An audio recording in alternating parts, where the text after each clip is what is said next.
Bienvenue dans The Valentine Show, un podcast pour les entrepreneurs ambitieux et fonceurs qui veulent créer un business et une vie qui leur ressemble. Mon nom est Valentine Ellis-Mortel, ancienne geek introvertie en études d'art. Je suis aujourd'hui entrepreneur avec plusieurs business en ligne à 6 chiffres, business mentor et créatrice de contenu sur le web. Magique? Absolument pas. En fait, aujourd'hui, chaque personne peut accomplir des grandes choses si elle le souhaite. Il faut juste le bon mindset et la bonne stratégie. Et bonne nouvelle, vous êtes au bon endroit pour cela. Chaque semaine, je vous retrouve pour un épisode avec des échanges honnêtes, que ce soit avec des invités inspirants ou en solo pour vous partager mes meilleurs conseils. Chouette programme, non? Alors pour ne rater aucun épisode, n'oubliez pas de vous abonner sur votre plateforme favorite.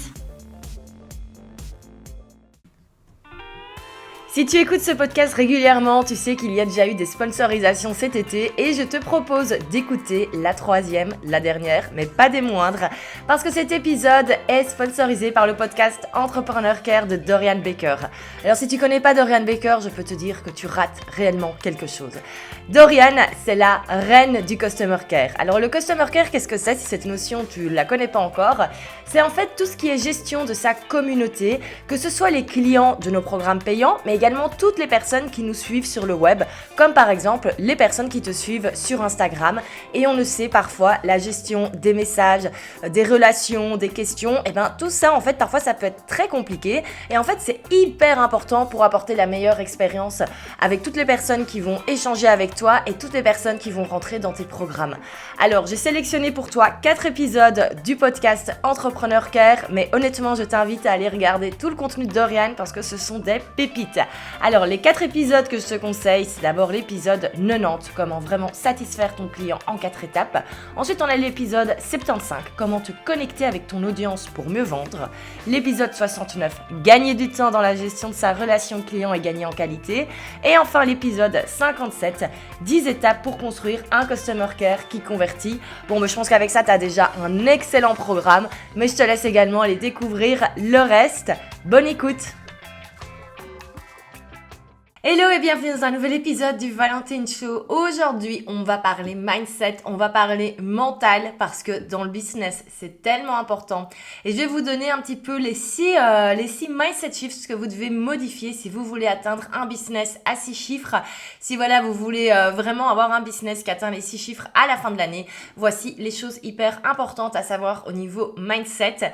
Si vous avez besoin d'infos un petit peu plus sur stratégique, un petit peu plus sur comment il faut faire, je ne peux que vous conseiller de télécharger Six Figure Secret Method. C'est mon guide qui vous explique vraiment quelles sont les 6 étapes très concrètes au niveau stratégique pour développer un business à 6 chiffres. C'est la stratégie que j'ai utilisée et c'est la stratégie que je continue d'utiliser pour mes nouveaux business.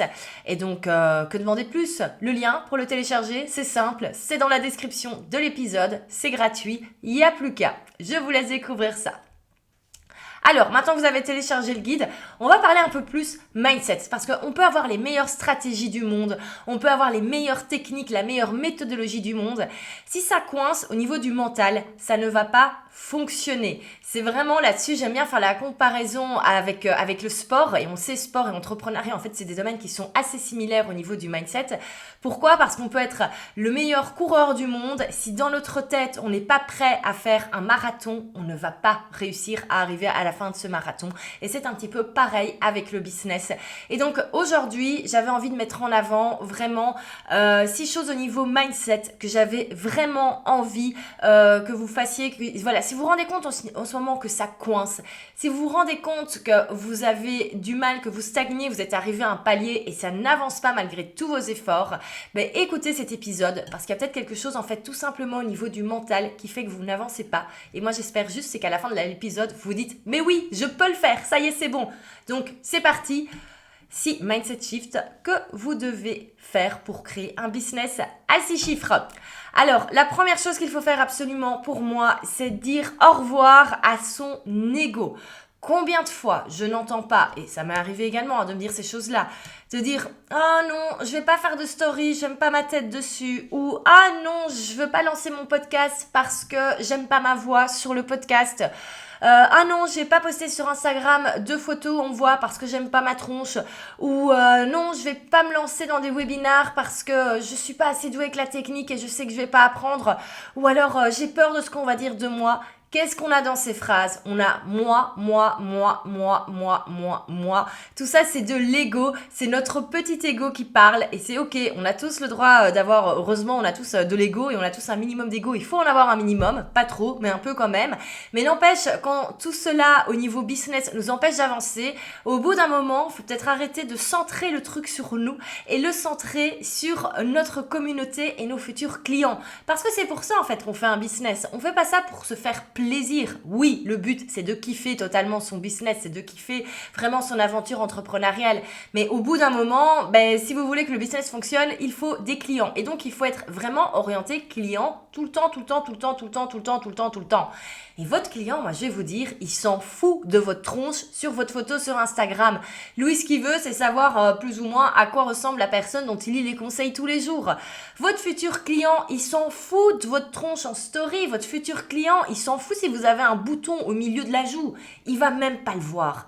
Par contre, si vous restez bloqué en vous disant « Non, j'ai peur de me montrer en story et tout, là, qu'est-ce qui se passe? On ne fait rien, on ne passe pas à l'action et c'est pour ça qu'on ne développe pas son business. Tout simplement. Donc vraiment, arrêtez un petit peu de penser à vous. C'est bien de penser à soi, mais en termes de business, vraiment, pensez aux personnes que vous voulez toucher, pensez aux personnes que vous voulez inspirer, pensez aux personnes que vous voulez motiver. Et vous allez voir, ça va être beaucoup plus simple pour passer à l'action dans beaucoup de choses. Et moi, je vais vous avouer, je passais beaucoup de temps à comparer à d'autres personnes. Dans mon esprit, en fait, pour moi, je faisais pas mal d'analyse concurrentielle. Après, c'est un truc que j'adore faire et c'est pas tellement analyse concurrentielle. J'aime bien regarder en fait ce que font les autres parce que je trouve ça passionnant. J'aime bien, regarder ce qui se passe dans le monde du business en ligne. J'aime bien voir quelles sont les tendances, comment les autres travaillent. J'aime bien un petit peu aller voir comment ça se passe derrière.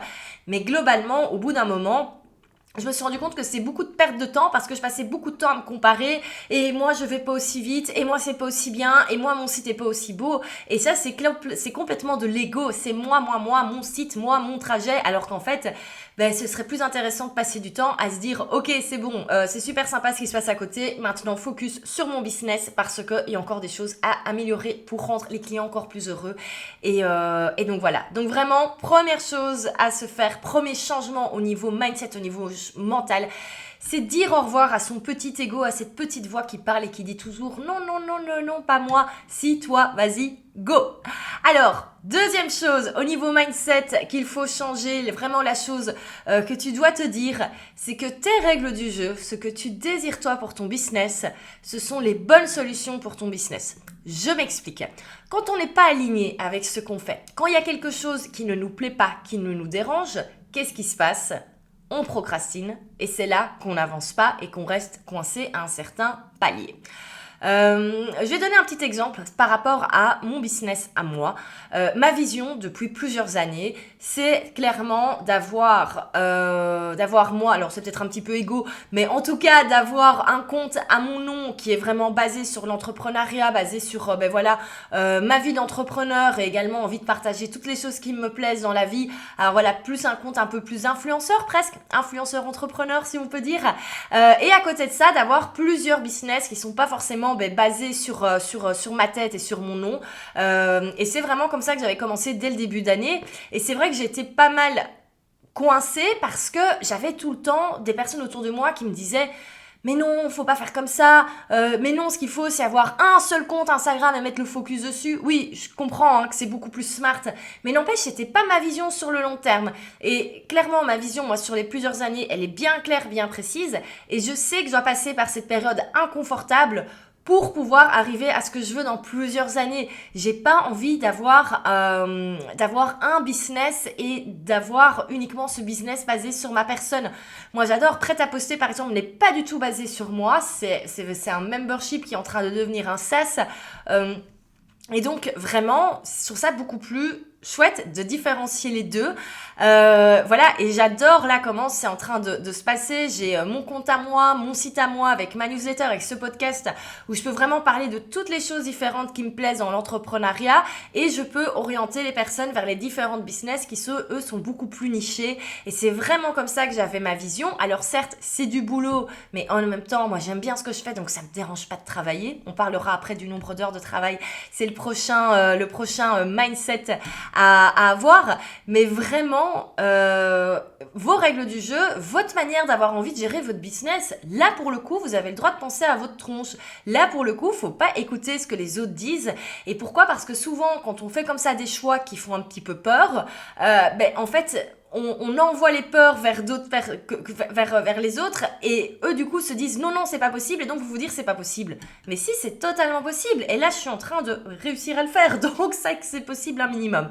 Donc vraiment, vos règles du jeu, faut vraiment suivre vos règles du jeu, il faut suivre son instinct, et surtout, oui, il y a toujours des stratégies qui fonctionnent, des méthodologies qui fonctionnent, mais il n'y a pas une stratégie, une méthodologie pour tout le monde, pour tous les entrepreneurs dans le monde, et donc faut vraiment s'inspirer, regardez ce qui se passe autour, et faites vos propres règles du jeu pour votre business, et faites ce qui vous semble bien pour vous. Ça, c'est au niveau de la structure de votre business, mais également au niveau de ce qui se passe dedans. Moi, par exemple, maintenant, dans mes futures formations en ligne, ce sera principalement du self-study. Pourquoi? Parce que je trouve que c'est plus intéressant de travailler de manière autonome. Au final, c'est comme ça qu'on a plus vite des résultats, c'est comme ça qu'on avance mieux. J'ai également remarqué que les étudiants qui étaient les plus autonomes dans mes formations sont ceux qui ont les meilleurs résultats. Et donc, je vais vraiment au final, et c'est ce que je préfère faire au final, j'adore en fait ce côté, les personnes peuvent travailler de leur côté. Et moi, pour le coup, j'avance sur d'autres choses. Et donc, vraiment, j'ai décidé que ça ferait partie des prochaines règles du jeu dans mes prochaines formations. Il y aura beaucoup moins de live, il y aura beaucoup moins de support à ce niveau-là en direct. Pourquoi? Parce que c'est plus quelque chose que j'ai envie de faire, et surtout je trouve que ça devient un petit peu de la procrastination active quand on commence à offrir des lives à ses élèves, parce qu'en fait certains n'avancent pas parce qu'ils savent que tous les jeudis, parce que moi c'était tous les jeudis mais direct, mais ils savent que voilà, qu'on sera toujours là quoi qu'il arrive, et en fait du coup on ne passe pas à l'action. Donc vraiment, n'hésitez pas à suivre, vraiment à créer vos propres règles du jeu, à les suivre et à les assumer. Au final, c'est pour faire du meilleur boulot, et c'est pour s'éclater, et ça va peut-être pas plaire à certaines personnes, mais c'est pas grave, on peut pas plaire à tout le monde, et on peut pas servir tout le monde, on ne peut pas créer un business qui va plaire à tout le monde. Alors, on arrive au troisième mindset shift qu'il faut faire pour avancer dans son business et atteindre les 6 chiffres.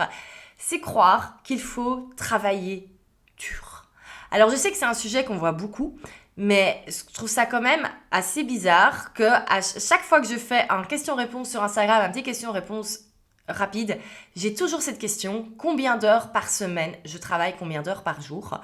Et en fait, c'est vraiment pas ça qui fait le changement, mais vraiment, arrêtez de compter vos journées de travail à l'heure de travail. Vous n'êtes pas employé, vous n'êtes pas salarié, vous n'êtes pas ouvrier qui est payé à l'heure. Ce qu'il faut, c'est travailler de manière efficace. Et je sais que c'est pas évident parce qu'on a un côté, et surtout je trouve en Europe, on a vraiment cette culture du présentéisme, on a cette culture de faire beaucoup d'heures, et que si on est beaucoup d'heures derrière un bureau, ça veut dire qu'on travaille dur, c'est comme ça qu'on aura des résultats. Mais franchement, c'est pas vrai du tout. Mon business ne se porte mieux que depuis que je travaille beaucoup moins au niveau du nombre d'heures. Pourquoi? Parce que par contre, j'ai mis en place un système pour travailler aux heures auxquelles je suis le plus efficace. Et au lieu de se dire vraiment il faut travailler X heures par jour, il faut se dire il faut travailler efficacement un certain nombre d'heures par jour. Et l'efficacité, c'est vraiment ça. On a la chance, nous, en tant qu'entrepreneurs, de pouvoir faire nos journées un peu comme bon nous semble. Mais autant adapter ça. Et moi, vraiment, mon meilleur conseil, si vous voulez avoir un business qui scale, avoir un business qui se développe, atteindre les 6 chiffres, c'est bosser uniquement aux heures où vous êtes efficace à 150%. Et garder du temps pour autre chose. Ça n'a aucun intérêt, ce n'est pas nécessaire de travailler tous les jours de 9h à 17h pour avoir un business à 6 chiffres, loin de là. Oui, il y a des moments où c'est plus dur. Oui, il y a des moments où on a des plus gros projets et qu'on va un peu plus bosser. Imaginons, vous créez une toute nouvelle formation en ligne, va bien falloir au bout d'un moment créer les modules. Mais ça, c'est pas un truc qu'on fait toute l'année. C'est pas toute l'année qu'on enregistre tous les jours des modules de formation. Et donc, vraiment, regardez à quel moment vous êtes le plus efficace. Moi, je sais, je suis plus efficace le matin. Du coup, j'ai une certaine hygiène de vie qui fait que je me lève à 6h du mat. Oui, parfois, ça pique un peu. Oui, le vendredi matin, c'est plus compliqué parce que souvent, le jeudi, je vais boire un verre ou j'ai un resto avec des potes. Et donc, ça pique un peu plus le vendredi. Mais n'empêche, je le fais. Pourquoi? Parce que je sais que c'est le moment où je suis le plus efficace. Je suis efficace entre 7h30 du matin et 12h30, 13h. Après, niveau efficacité, on est beaucoup moins efficace. Mais par contre, sur cette matinée hyper intensive, je vais faire ce qu'une personne lambda va faire sur une journée, peut-être même 2. Donc, c'est beaucoup plus intéressant pour moi d'être à fond le matin, même si parfois j'ai pas envie de me lever, même si ça m'ennuie, même si parfois j'ai pas envie. Alors du coup, pour être efficace le matin, j'ai toujours tendance à manger salé, protéiné. Oui, il y a des moments, ça me fait chier de me faire ma tartine d'avocat. J'ai juste envie de manger des Kellogg's au chocolat par exemple, mais non, parce que je sais que je ne vais pas avoir le même niveau d'énergie et de productivité avec ce qu'il y a dans mon assiette le matin. Et donc, il faut vraiment être efficace à ce niveau-là, mais par contre, je sais qu'à 13 heures, tout ce que je vais faire est fait, tout ce que je vais réaliser est réalisé, et après je peux faire d'autres choses. Qu'est-ce que je fais du coup de mes après-midi? Est-ce que je glande tous les après-midi devant Netflix? Non, sinon je m'ennuierais terriblement, mais parfois, oui, ça m'arrive quand je suis fatiguée, quand j'ai juste besoin de déconnecter. Je me fais une après-midi Netflix ou une après-midi livre sur ma terrasse au soleil, sinon je vais au sport, je fais des courses, je fais bref des choses de la vie quotidienne, ou tout simplement, j'en profite pour travailler un petit peu plus sur le business. Comme j'aime dire, qu'est-ce que je fais du coup? Je me forme, je vais regarder un webinar, une masterclass, je vais un petit peu analyser qu'est-ce qui se passe, qu'est-ce qui se fait. Donc c'est des choses que je ne dois pas nécessairement faire sur mon bureau, sur mon grand ordinateur. C'est un truc que je peux faire dans mon canapé, sur mon téléphone. Et c'est très bien comme ça. Mais par contre, tout ce qui est vraiment travail hyper opérationnel, ça, je fais le matin. Et donc vraiment, trouvez les moments de la journée où vous êtes les plus efficaces et mettez le focus sur ces heures-là. Attention, quand je dis être efficace et travailler efficacement, ne faites pas de la procrastination active. Ça, c'est vraiment un truc aussi, il faut s'en rendre compte si vous voulez développer votre business. Il faut vraiment arriver à séparer ce qui est de la procrastination active du vrai travail. Qu'est-ce que c'est de la procrastination active? Par exemple, c'est s'amuser à refaire tous ces petits tableaux sur Notion ou tous ces petits trucs sur ClickUp, bref, tous ces outils qui sont très bien pour s'organiser, mais par contre, ça ne sert à rien de revoir son organisation tous les 2 jours et de faire des jolis tableaux avec des jolis emojis. Oui, ça va peut-être être plus joli, mais n'empêche, c'est de la procrastination active. Pendant que vous planifiez votre business, vous ne travaillez pas sur votre business et ça, c'est ce que vous devez faire quand vous voulez être efficace. Également, une chose qui est de la procrastination active, c'est assister systématiquement à tous les lives de toutes les formations que vous avez achetées. Ce n'est pas nécessaire, vous n'avez pas besoin d'assister à tous les lives. Assistez aux lives quand vous avez une question ou alors écoutez les lives quand vous faites votre repassage si jamais vous avez envie d'un bruit de fond sympa. Mais clairement, ça sert à rien de vouloir être tout le temps là et tout le temps être présent. Qu'est-ce qui est de la procrastination active aussi? C'est vouloir suivre tous les messages sur le groupe Facebook des formations que vous suivez. Il y a pas longtemps, une copine business m'a dit qu'elle avait reçu ce feedback-là d'une cliente qui lui disait « Il y a trop de messages dans le groupe Facebook, je n'arrive pas à tout lire. » Mais on n'a jamais dit que c'était nécessaire de lire tous les messages qu'on recevait, tous les messages des autres dans un groupe Facebook. Les 3/4, ça vous concerne pas. Donc vraiment, il faut vraiment arrêter de croire qu'il faut travailler dur un certain nombre d'heures par jour. Vous pouvez totalement avoir un business à 6 chiffres en bossant la majorité du temps 4 à 5 heures par jour. Ça, je vous le garantis. Donc, let's go et on va à fond sur l'efficacité. Alors la 4e chose que vraiment pour moi que vous devez avoir en tête, c'est que vous méritez d'y arriver et que vous méritez d'y arriver tout de suite. Moi, je vais vous avouer un truc, je me suis rendu compte au niveau mindset que j'avais un méga blocage et c'est pour ça qu'en fait que j'étais coincée à un certain stade. C'est qu'en fait, j'avais peur de déranger les gens. De manière générale dans la vie, je suis pas quelqu'un qui, même si voilà, en général, en plus je me fais remarquer sans le faire exprès parce que voilà, je suis grande, je mesure 1m78 donc on me voit de loin. C'est vrai que je fais attention à mon apparence, à comment je m'habille, j'ai souvent des beaux sacs et tout. Donc forcément, je sais qu'on me remarque, mais c'est pas du tout quelque chose que j'aime. Et du coup sur le web aussi, si on me remarque, je poste du contenu et tout, j'ai toujours fait en sorte d'un petit peu rester dans mon coin. En fait, j'ai toujours fait le minimum syndical, suffisamment pour vivre de mon activité, mais suffisamment pour pas déranger les autres. Et je me suis dit au bout d'un moment, ok, c'est sympa, Val, t'as plusieurs business à 6 chiffres, mais si tu veux vraiment aller encore plus loin, au bout d'un moment, il va falloir passer ce blocage. Et là, je crois que je suis en train de le dépasser. Et vous aussi, vous avez le droit de réussir. Dites-vous que vous avez le droit de réussir, vous le méritez également. Et vous méritez tout de suite. On a souvent cette tendance à croire que les choses prennent du temps, que c'est compliqué, qu'il va falloir attendre des années et des années. Alors oui, un business ne se crée pas en 2 semaines, mais un business ne se crée pas en 2 décennies non plus. Vous pouvez, si vous bossez bien de manière intelligente, stratégique, vous pouvez avoir au bout de 6 mois une activité où vous vivez à 100%. J'ai pas dit que vous allez faire 3 millions. J'ai dit que vous allez pouvoir en vivre. Vous pouvez totalement avoir un business à 6 chiffres au bout d'1 an. C'est totalement possible sur le web. C'est la première fois, je pense, dans l'histoire de l'humanité qu'on a des outils qui nous permettent de développer aussi vite un business de chez soi. Donc vraiment, il faut arrêter de croire que c'est dur, que ça va prendre du temps, parce que du coup, on s'autorise à prendre du temps. Ça, c'est une erreur que j'ai faite au niveau mindset. J'étais tellement convaincue que ça allait prendre des années et des années qu'en fait, j'ai traîné. J'ai vraiment procrastiné sur certains trucs. Je me suis pas autorisée à aller aussi loin que je pouvais. Pourquoi ? Parce que dans ma tête, et c'était déjà très bien ce que je faisais, ça fait quand même que quelques années que je suis à mon compte, dans ma tête, genre j'allais enfin avoir du succès à 45-50 ans en me disant voilà, quand j'aurai bossé déjà une bonne partie de ma life. Mais en fait non, hein, on peut totalement avoir des résultats beaucoup plus rapidement. Donc n'attendez pas des années et des années pour vous autoriser à avoir du succès. Vous le méritez dès maintenant, vous méritez d'avoir le succès que vous voulez et vous le méritez maintenant. Alors, à propos de succès, une chose que je me suis rendu compte encore récemment, qui est hyper importante, si on veut atteindre les 6 chiffres, si on veut scaler, si on veut développer son business, il faut être fier de ce qu'on propose. Et oui, si on n'est pas fier de ses offres, si on n'est pas fier de ses services, ça va être très compliqué pour communiquer à ce sujet et ça va être très compliqué mais pour en faire la promotion. Et moi, je me suis rendu compte aussi qu'en fait, j'étais pas fière de ce que je faisais. Je m'en suis rendu compte, et je vais vous expliquer la petite anecdote, je m'en suis rendu compte en faisant le tri dans mon dressing en juin. J'étais complètement à l'arrêt au mois de juin et ça faisait super longtemps que je devais trier mon dressing et je me suis dit, je vais m'amuser, je vais mettre tout ça sur Vinted. J'avais jamais mis de vêtements sur Vinted. Au final, je me suis amusée toute une après-midi à faire des belles photos, à faire des jolies descriptions. J'ai bossé dans l'e-commerce avant, donc en plus ça me rappelait des souvenirs. Je sais ce qu'il faut mettre au niveau des infos pour qu'un vêtement se vende, je sais ce qu'il faut faire comme photo. Bref, j'ai tout bien fait et c'est vrai que ça avait assez bien fonctionné puisque j'avais vendu, je pense, pour plus de 400 € de vêtements en presque 24 heures. Donc je dois dire, bon, c'était sympa, je m'attendais pas à ça. Mais surtout, je me suis rendu compte d'un truc, c'est que je valorisais beaucoup plus mes fringues que je revendais en seconde main sur Vinted que mon propre business. Parce que j'y mettais une attention de dingue. C'est vraiment, moi, mes colis Vinted, ils sont bien faits, vraiment. Je prends beaucoup de temps à faire le colis. Je mets toujours du papier par-dessus, enfin du papier de soie par-dessus. J'essaie de faire quelque chose de joli.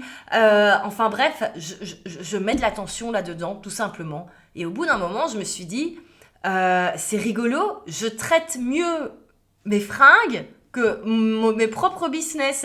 Et j'avais beaucoup plus facile aussi à répondre aux questions. J'avais beaucoup plus facile, en fait, si quelqu'un avait une question à me poser à propos d'un vêtement, ça me semblait beaucoup plus facile et beaucoup plus agréable d'y répondre que quand on me pose une question par rapport à une de mes offres. Et je me suis rendu compte qu'en fait, j'étais pas fière de mes offres et donc j'avais pas envie d'y répondre à cette question parce que j'avais pas envie que la personne l'achète, parce que j'avais pas envie qu'elle soit déçue. Tandis qu'avec mes vêtements, je savais qu'ils étaient en bon état, je sais que c'est de la qualité, je sais que la personne allait être contente en recevoir son colis en se disant « Oh, trop cool, j'ai fait une bonne affaire sur Vinted ». Et je me suis dit, il y a quand même un petit problème. Et c'est pour ça que là, cet été, j'ai décidé de tout retravailler de zéro pour créer quelque chose dont je suis fière. Et cette fois-ci, pour pouvoir faire ça aussi bien. Mais donc, il faut être fier de ce qu'on fait. Alors attention, ça ne veut pas dire qu'il faut être dans le perfectionnisme absolu, mais il faut être un minimum fier de ce qu'on fait, tout simplement. Et ça, pour moi, c'est un des shifts au niveau mindset qui ont été les plus importants pour moi parce que je me rendais compte qu'en fait, voilà, moi il fallait que ce soit beau, que ce soit carré, que ce soit parfait, un petit peu comme mes colis Vinted où les vêtements sont super bien pliés, super bien empalés. Et en fait, il fallait que je fasse comme ça avec mon business. Et donc voilà. Et donc certains vont dire que je vais peut-être passer trop de temps à aller chipoter dans les détails, mais c'est pas grave, c'est comme ça. Et je sais que ça va être plus de temps, ça va être une transition un peu plus longue, mais c'est pas grave, c'est pour un mieux sur le long terme et c'est pour aller avec ma vision. Donc voilà, soyez fiers de ce que vous faites, vraiment, sinon vous n'allez pas savoir vous développer. On arrive au 6e point, au 6e vraiment point mindset qu'il faut avoir en tête pour développer son business. C'est arrêter de croire qu'il y a une stratégie secrète quelque part que les autres utilisent et que vous ne connaissez pas encore. Il n'y a pas de stratégie secrète. Oui, au début, quand on se lance dans le business, il y a des choses qu'on doit apprendre au niveau stratégique. On doit apprendre c'est qui notre client idéal, on doit apprendre la stratégie de contenu, etc. etc. Mais au bout d'un moment, il n'y a pas de truc secret au-dessus de tout ça. Hein. Honnêtement, si vous avez écouté tous les épisodes de ce podcast, vous savez déjà toutes les choses pour avoir un business à 6 chiffres. Qu'est-ce qui se passe et pourquoi est-ce que on ne passe pas à l'action, pourquoi on ne se développe pas? C'est parce qu'on pense tout le temps qu'il y a un petit truc secret et on est toujours en train de chercher un petit peu ce secret, mais ce secret n'existe pas. Je vais vous dire, le secret pour réussir et pour atteindre les 6 chiffres, c'est tout simplement de bosser de manière efficace et régulière toute l'année. Voilà, c'est ça le secret. Oups, mais ben voilà, il n'y a pas plus simple. Donc vraiment, faut vraiment se mettre en tête, arrêter de se... Je sais que beaucoup à chaque fois disent, c'est quoi la formule secrète, c'est quoi la recette magique? Il y a pas vraiment, c'est juste bosser tous les jours. Sur les réseaux sociaux, si vous voulez avoir des followers, postez tous les jours, faites des stories tous les jours. Je vais vous donner un exemple. Moi, un de mes objectifs au niveau un petit peu plus privé, je me suis déjà bien remise au sport cette année et c'est vraiment d'avoir au niveau physique, avoir des bons abdos. Voilà. Alors, comment est-ce que je vais faire pour avoir des bons abdos, à votre avis? Est-ce que pendant 30 jours, je vais regarder des vidéos sur YouTube pour voir les meilleurs exercices, pour voir les meilleures routines? Ou est-ce que tout simplement, je ne commencerai pas tous les jours à faire 5 minutes d'exercice d'abdominaux dans mon salon ou même à mon bureau?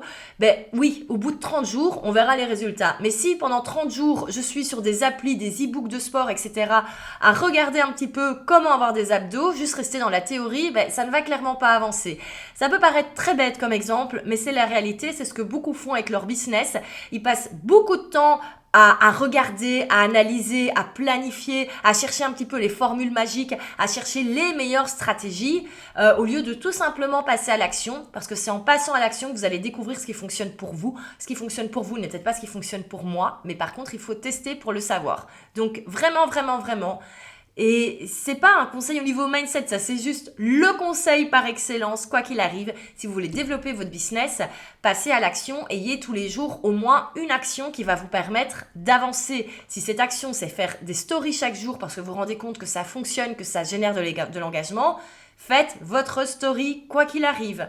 Ne restez pas en mode stoïque à vous dire « Bon, à partir de la semaine prochaine, je commence à faire une story. » Non, faites-le maintenant et continuez tous les jours. C'est le seul moyen pour avoir des résultats. Donc voilà pour ces six changements au niveau mindset qu'il faut absolument faire pour atteindre les 6 chiffres. Comme vous le voyez, le mindset, c'est vraiment tout. Le mental, c'est vraiment tout au niveau du business. Et j'espère que cet épisode vous a plu. Si vous vous êtes rendu compte que vous aviez des blocages au niveau du mental, j'espère que ça vous a aidé. Voilà. Après, c'est beaucoup basé sur mon expérience, mais je pense que c'est des choses que tout le monde se retrouve en fait face à des blocages au niveau mental et c'est normal. Ça d'ailleurs, ça pourrait être un 7e conseil un petit peu bonus, c'est se dire c'est normal d'être bloqué à certains moments. C'est normal d'avoir peur, c'est normal de pas savoir comment avancer. Sachez que c'est normal, mais par contre, il faut toujours rester dans l'action, c'est la meilleure chose à faire. Donc voilà. J'espère que cet épisode vous a plu. Comme toujours, si vous avez aimé, n'hésitez pas, 5 étoiles sur Apple Podcast. Vraiment, c'est hyper important. Et n'hésitez pas également à vous abonner pour ne pas rater le prochain épisode. Sur ce, je vous dis à la semaine prochaine.